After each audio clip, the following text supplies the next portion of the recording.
Distribusi program Ihsan Berdaya, kira-kira biar Indonesia bakalan kemana lagi nih? Ayo ikut kami! Hari ini kami sedang berada di rumah Ibu Rosmanida. Ibu ini adalah ibunya salah satu anak yatim binaan kita di program Care for Orphan. Ibu ini sehari-hari bekerja sebagai petani sayur. Kita kesini hari ini membawa bahan-bahan pupuk, ya, ada beberapa jenis pupuk yang kita bawa untuk membantu ibu ini agar tanaman yang ditanam ini bisa jadi lebih subur sehingga hasilnya bisa lebih baik.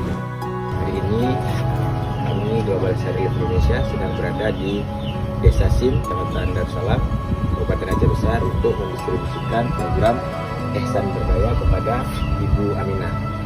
Beliau adalah ibu tunggal. Hari ini kita telah bawakan gerobak sorong dan juga semprot sebagai support kita untuk Ibu Aminah sehingga usahanya lebih maju lagi.